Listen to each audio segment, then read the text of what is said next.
नमस्कार, बहुत स्वागत आपका इस बुलेटिन में। मैं हूं आपके साथ अवंतिका श्रीवास्तव। चुनावी महासंग्राम से जुड़ी खबरें आप तक पहुंचाएंगे। सबसे पहले कांग्रेस की बात कर लेते हैं। इंदौर से जानकारी निकलकर सामने आ रही है कि कांग्रेस की पहली लिस्ट जारी होने के बाद विरोध के सुर उठने लगे हैं। प्रदर्शन इसी को लेकर हुआ है। विधानसभा 4 जहां कांग्रेस उम्मीदवार का विरोध किया जा रहा है। अक्षय कांति बम के समर्थकों ने पुतला दहन किया है। राजा माधवानी का पुतला जलाया गया है। कांग्रेस कार्यालय के बाहर जमकर नारेबाजी हुई है। राजा माधवानी के खिलाफ जमकर नारेबाजी की जा रही है। इंदौर से जानकारी। विधानसभा 4 ये वो सीट जहां पर कांग्रेस प्रत्याशी के विरोध के सुर अब देखने को मिलते हैं। अक्षय कांति बम के समर्थकों ने पुतला दहन किया है। राजा माधवानी के खिलाफ जमकर नारेबाजी की जा रही है। कांग्रेस के खिलाफ नारेबाजी की जा रही है। अपने उम्मीदवार को टिकट दिलाने के लिए समर्थकों का हुजूम बहुत बड़ी संख्या में यहां पर उमड़ पड़ा। ये तस्वीरें आपकी टीवी स्क्रीन पर। इंदौर की तस्वीरें सीधे हम आपको दिखा रहे हैं। पहली लिस्ट कांग्रेस की कल जारी हुई और विरोध सामने आने में भी देर नहीं लगी। कांग्रेस की पहली लिस्ट के बाद विधानसभा 4 क्षेत्र जहां पर कांग्रेस उम्मीदवार का विरोध किया जाने लगा है। कांग्रेसी कार्यकर्ता ही आपको नजर आ रहे हैं तस्वीरों में, जो कि अपनी पार्टी के खिलाफ विरोध कर रहे हैं। उस उम्मीदवार का विरोध कर रहे हैं जिसे पार्टी ने चुनावी मैदान में विधानसभा 4 सीट से उतारा है। सहयोगी मिथिलेश हमें ज्यादा जानकारी देंगे। मिथिलेश, क्या कुछ कहना है कार्यकर्ताओं का यहाँ पर?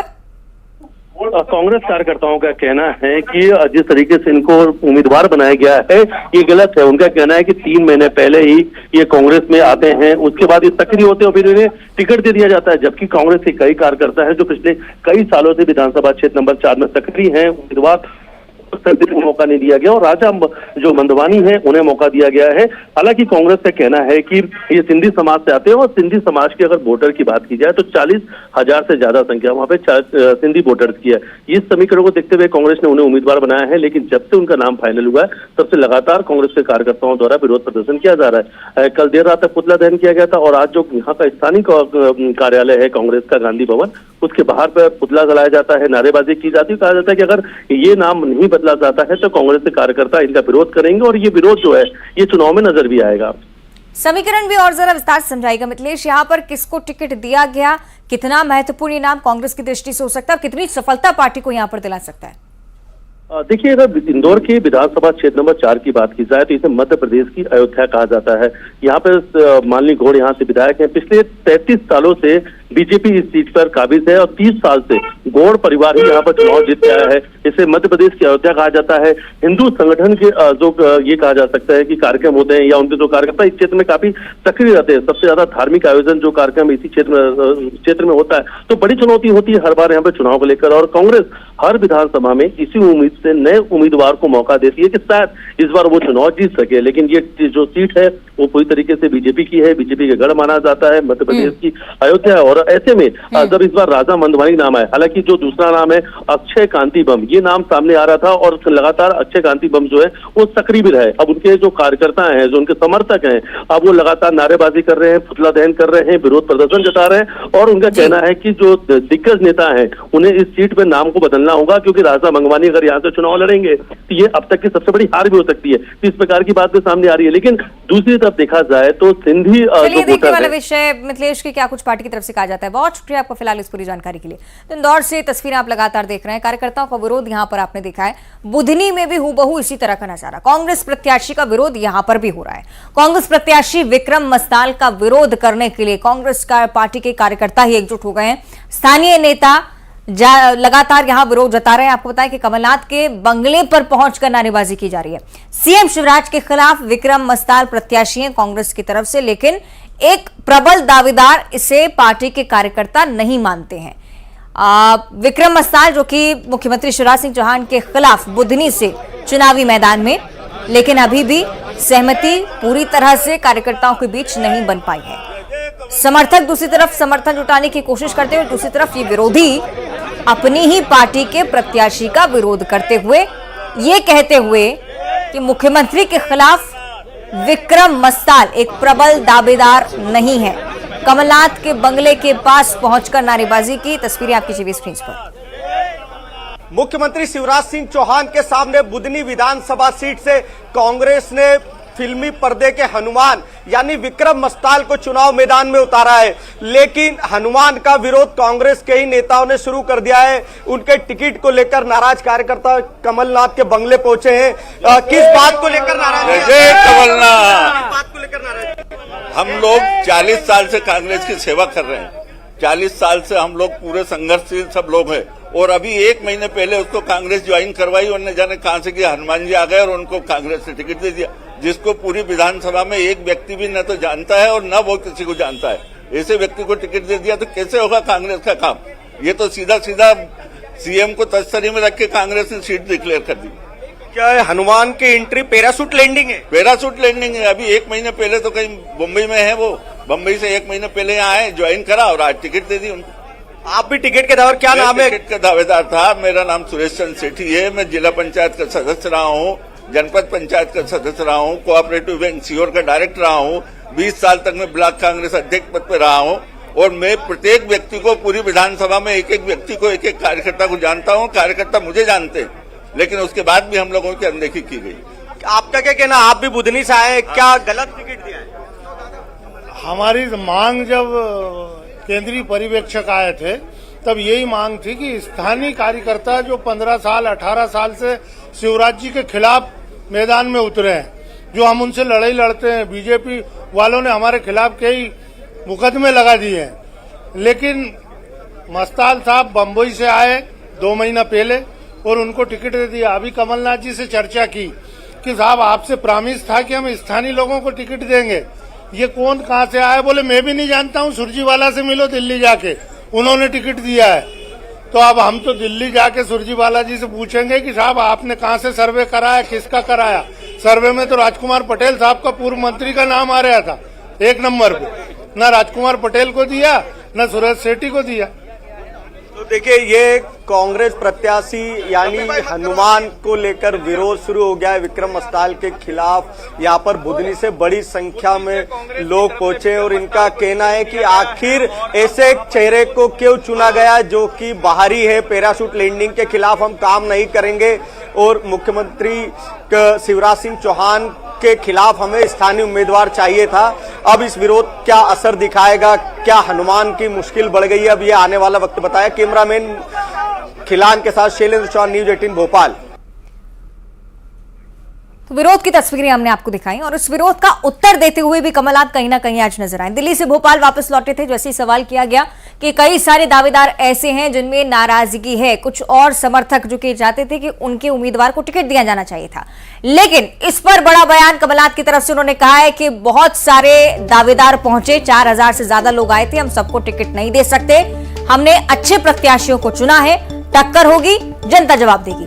परिवारवाद को लेकर भी सवाल किया गया था, कहा है कि बीजेपी को आरोप नहीं लगाना चाहिए, पार्टी अपनी चिंता करे, हमारी चिंता छोड़ दे।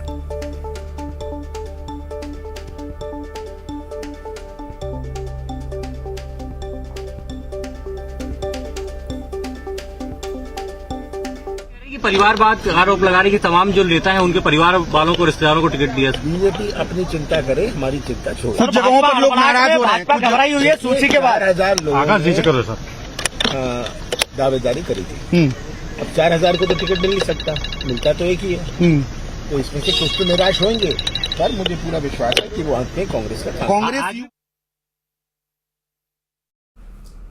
चलिए और ज्यादा जानकारी हम लेंगे हमारे सहयोगी वासु चौरे भोपाल से हमारे साथ लाइव जुड़े, उनका भी हम रुक कर लेते हैं। वासु, ये जो तस्वीरें हैं, जो विरोध के सुर हम देख रहे हैं, वो हर साल ही चुनाव में देखने को मिलते हैं और पार्टी अपने अपने तरीके से हैंडल भी करने की कोशिश करती है, लेकिन शायद कमलनाथ ने इस बार प्रत्यक्ष तौर पर कह दिया कि सबको टिकट नहीं देंगे, जो प्रबल होगा उसे टिकट देगा। निश्चित तौर पर देखिए, चाहे बीजेपी हो या कांग्रेस हो, जो प्रत्याशियों की सूची जारी की जाती है, हर सीट पर लगभग 3-4 प्रत्याशी होते हैं और कमलनाथ तो कह रहे हैं कि हमारे पास 230 विधानसभा सीटों के लिए 4000 लोगों ने दावेदारी की थी, सबको टिकट दिया जाना मुमकिन नहीं है। ये बहुत स्वाभाविक सी बात है और एक स्वाभाविक प्रक्रिया भी निकलकर सामने आती है। जिसका भी टिकट कटता है या जो दावेदारी कर रहा होता है उसे टिकट नहीं मिल पाता है, तो वो कहीं ना कहीं उन नेताओं में जरूर कहीं ना कहीं एक रोष का माहौल होता है और वो अपना विरोध जताते हैं। और कुछ इसी तरीके की तस्वीरें सामने आई जब कांग्रेस कांग्रेस ने 144 सीटें घोषित कर दी। जिन नेताओं को टिकट नहीं मिला उन्होंने भोपाल से लेकर दिल्ली तक वो लोग पहुंचे और अपना जो विरोध है वो दर्ज कराया। हालांकि कांग्रेस का कहना है कि ये सारे लोग हमसे चर्चा में हैं और इन सभी का जो गुस्सा है या इन सभी का जो आक्रोश है उसको हम लोग कम्युनिकेट करने की कोशिश कर रहे हैं कि और उन्हें समझाने की कोशिश कर रहे हैं कि क्या वजह रही जिसके चलते टिकट नहीं मिल सके। अभी कुछ देर पहले कमलनाथ भी हमसे चर्चा कर रहे थे और कमलनाथ ने साफ तौर पर इस बात को कहा कि हमें सिर्फ हम लोगों ने जिताऊ उम्मीदवार की बात की है, हमने सर्वे के आधार पर टिकट दिया है और उन तमाम समीकरणों को भी ध्यान में रखा है, चाहे वो क्षेत्रीय समीकरण हो, जातीय समीकरण हो, पब्लिक की डिमांड क्या निकल कर आ रही थी, इन सभी बातों को ध्यान में रखते हुए हमने जो अपना टिकट है वो घोषित किया है। और नाराजगी की बात को लेकर उन्होंने कहा है कि सभी लोग मेरे साथ चर्चा में हैं, हम लोग लगातार उनसे बातचीत कर रहे हैं और अंत में सभी लोग कांग्रेस पार्टी का साथ देते हुए आपको चुनावी मैदान में नजर आएंगे। यानी कि कांग्रेस तो ये दावा कर रही है कि कहीं कोई बगावत नहीं होगी। जो अभी नाराजगी के स्वर उठते हुए नजर आ रहे हैं उनसे कांग्रेस के नेता जो हैं वो बातचीत कर रहे हैं। और कांग्रेस आगे पार्टी किस तरह से हैंडल करती है। बहुत शुक्रिया आपका फिलहाल जानकारी के लिए। आगे बढ़ते हुए बात अगली खबरों की करेंगे, जहां दिल्ली से इस वक्त एक और बड़ी जानकारी सूत्रों के हवाले से बड़ी खबर है। कांग्रेस की सीईसी की 18 अक्टूबर को बैठक होनी है। एमपी के बचे टिकटों पर मुहर लग सकती है। कुछ और नाम जिनका ऐलान होना अभी बाकी है। कांग्रेस की तरफ से इन तमाम नामों को लेकर एक बार फिर से मंथन होगा। सूत्रों के हवाले से बड़ी जानकारी दिल्ली से फिलहाल ये खबर मिल रही है। कांग्रेस की सीईसी की बैठक 18 अक्टूबर को होनी है।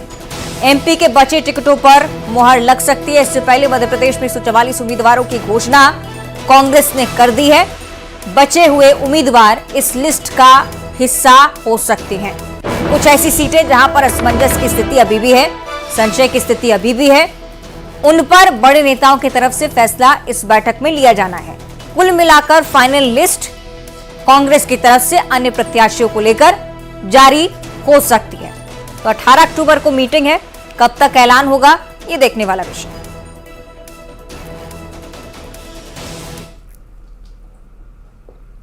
और चुनावी मौसम में दल बदल का दौर लगातार हम देख रहे हैं। नरसिंहपुर से फिलहाल ये जानकारी है कि गौतम पटेल आज कांग्रेस पार्टी ज्वाइन कर सकते हैं।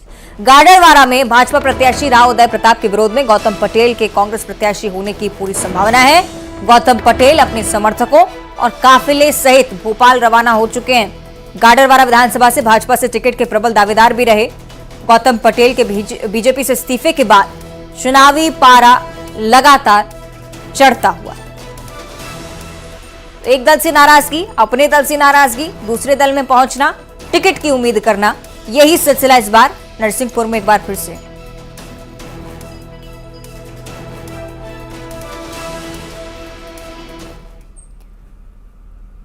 और एक तरफ जहां कांग्रेस में विरोध आप देख रहे हैं, दूसरी तरफ बीजेपी का भी कुछ यही हाल है। उम्मीदवारों की 4 लिस्ट जारी हुई है, इसके बाद बगावतों के सुर उठने लगे हैं। एक तरफ टिकट के दावेदार बीजेपी नेता गौतम पटेल ने इस्तीफा दे दिया है, तो नर्मदापुरम से सांसद उदय प्रताप सिंह को गाडरवारा की सीट से प्रत्याशी के तौर पर उतारा गया। इसके बाद उन्हें भी विरोध का सामना करना पड़ा है।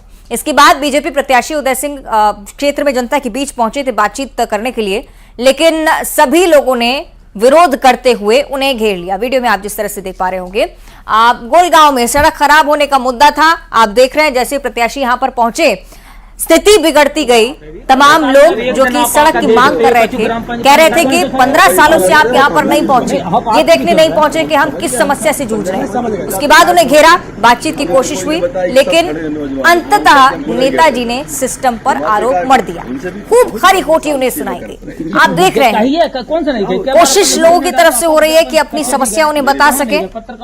उन्हें घेर कर ये बताया गया कि हमें तमाम परेशानियां हैं जिसका आपको निराकरण करना चाहिए। ये खबर आपने देखी। और अगली खबर आपको मुरैना से भी बता दें, जहां बीजेपी के बूथ स्तरीय सम्मेलन में खाने की लूट मच गई।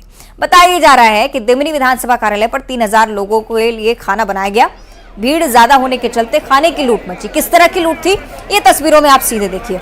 एक टैंकर जहां पर कुछ सामग्रियां खाने की रखी हुई थी, उसके बाद तमाम कार्यकर्ता एक साथ आ गए और इस भीड़ ने आओ देखा ना ताओ, ये देखिए हाथ में डंडे लिए पत्तल लूटते हुए कुछ लोग नजर आए हैं। ये बताया जा रहा था कि 3000 लोगों के लिए खाने की व्यवस्था की गई है, लेकिन कार्यकर्ता हजारों की संख्या में पहुंच गए और इसी के चलते खाने के लिए होड़ की स्थिति, लूट की स्थिति। मुख्य अतिथि जैसे ही यहां से रवाना हुए, ये तस्वीरें मुरैना से सामने आई।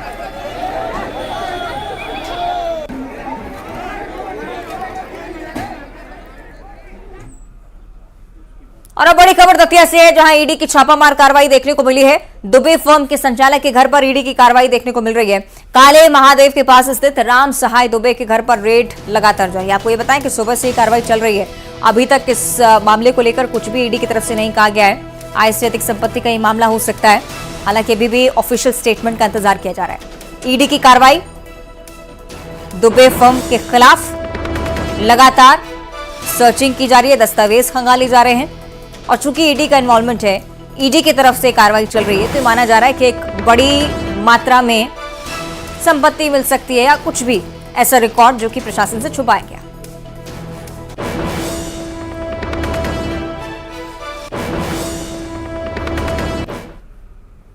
और अब बात करेंगे जबलपुर की, जहां चेकिंग के दौरान पुलिस ने 3 किलो सोना जब्त किया है। देर रात चेकिंग के दौरान संदिग्ध युवक के पास से 2.25 करोड़ रुपए का सोना मिला। इस पर पुलिस ने कार्रवाई की, युवक को हिरासत में लिया है। इनकम टैक्स विभाग को जानकारी इसके बारे में दे दी गई है।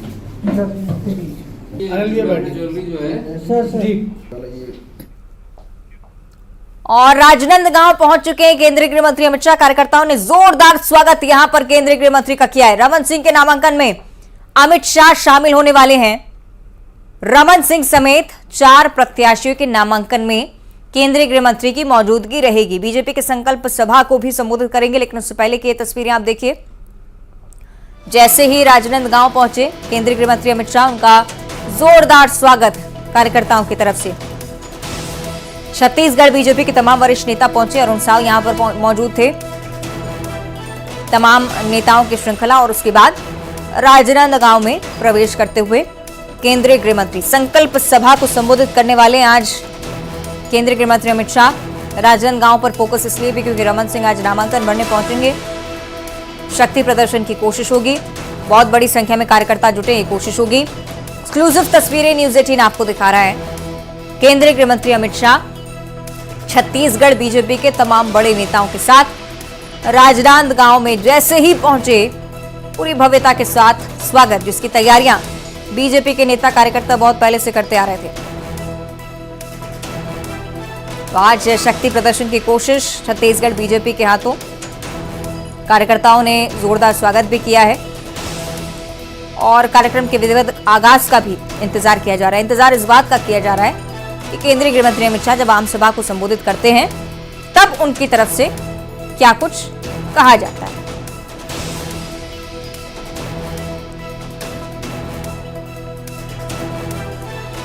राजनांदगांव पहुंचे हैं केंद्रीय गृह मंत्री अमित शाह। ये स्वागत की तस्वीरें हम आपको दिखा रहे हैं। बीजेपी के वरिष्ठ नेता पहुंचे। अरुण साव भी आपको नजर आ रहे होंगे। लगातार इस कार्यक्रम में अहम भूमिका निभाते हुए छत्तीसगढ़ बीजेपी की कमान लगातार संभाले हुए और केंद्रीय गृह मंत्री अमित शाह के पहुंचने के चलते पार्टी के कार्यकर्ताओं में आज गजब का उत्साह है। ये उत्साह आपको आज जमीनी स्तर पर भी नजर आएगा जब राजनांदगांव में शक्ति प्रदर्शन के तौर पर रमन सिंह उतरेंगे, नामांकन भरेंगे और चुनाव में प्रबल दावेदार होने का दावा भी उनकी तरफ से किया जाएगा।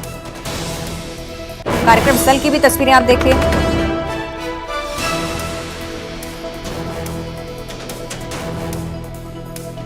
और इस बीच एक और बड़ी जानकारी, मुंबई में आईओसी के सेशन में एक बड़ा फैसला सामने आया है। 2028 ओलंपिक में क्रिकेट को शामिल करने का ऐलान हो चुका है। ये बड़ी जानकारी।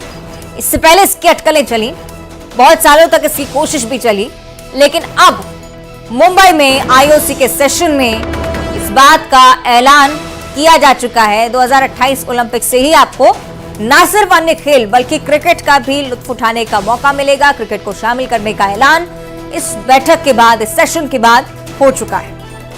तमाम क्रिकेट प्रेमी जो कि इस बात की चर्चाएं बीते दिनों से करते आ रहे थे, ये अटकलें पहले ही थी लोगों के बीच कि क्रिकेट को शामिल किया जा सकता है, लेकिन लंबे सालों के इंतजार के बाद IOC Executive Board to propose the IOC session the inclusion of weightlifting in the LA 28 sports program following the decision of the International Weightlifting Federation to delegate its anti-doping management to the International Testing Agency and its sanctioning to the Court of Arbitration for Sport at least until end of the year 2028.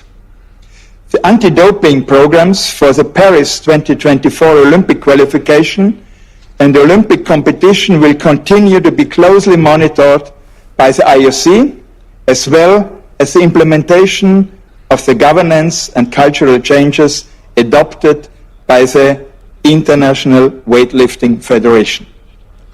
Thank you very much, Mr. Stoß. Are there questions to weightlifting? No. Then the Executive Board has already done its job. We are proposing it to you. We have approved this recommendation. Therefore, we can go straight to the vote. Who is in favor of this proposal of the Executive Board? Please raise your hand.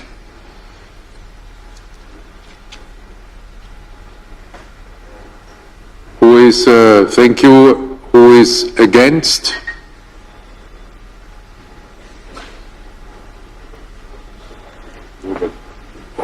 See nobody? Do I see everybody? If not, you shout. Okay, then who is abstaining?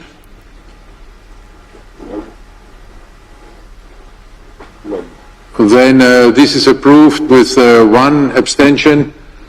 Thank you very much, Mr. Stoß, and congratulations to the new president of the International Weightlifting Federation, Mr. Mohamed Chalout, who is here with us.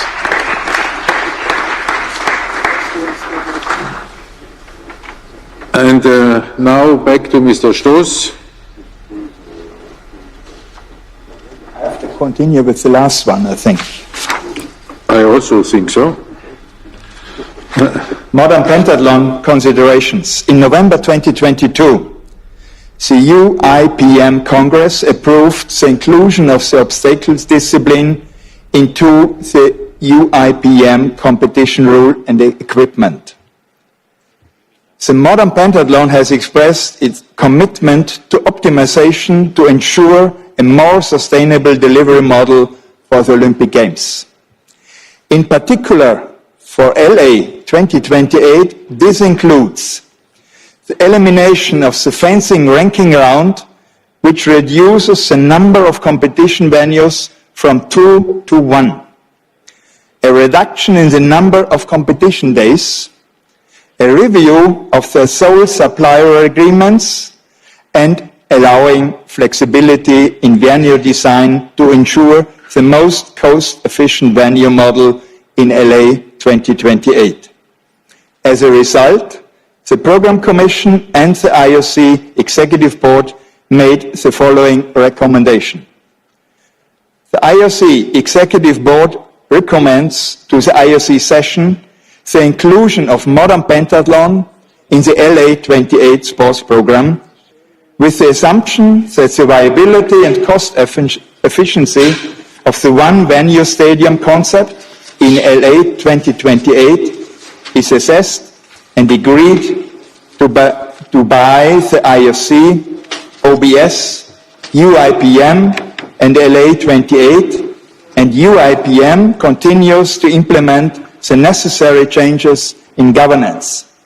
It was also noted that without the exchange of riding in place of obstacle racing, the sport would not have been included in the program.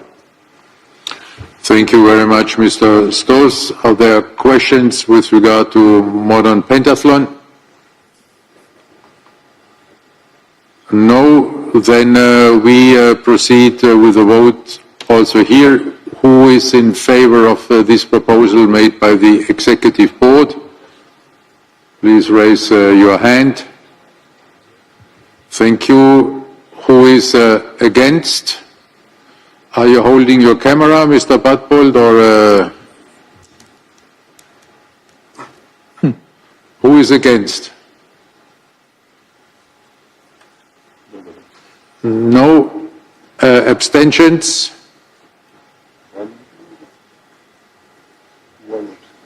Then we have one abstention, so the proposal is approved.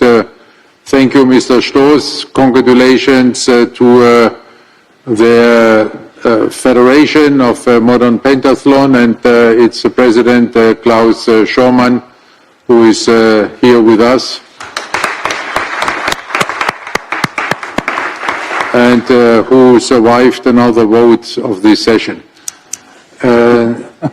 with his board. Thank you there to all of you. And now we can have a lunch break. I propose that we are back here in the room at 2:20, please. At 2:20, and then we will resume the afternoon with Paris, so please be in time.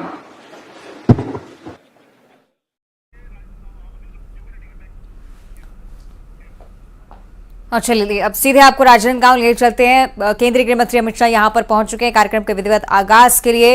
ये सीधी तस्वीरें आपकी TV screen पर BJP का एक खास मंच, जहां राजनांदगांव से बीजेपी के प्रत्याशी रमन सिंह, पूर्व मुख्यमंत्री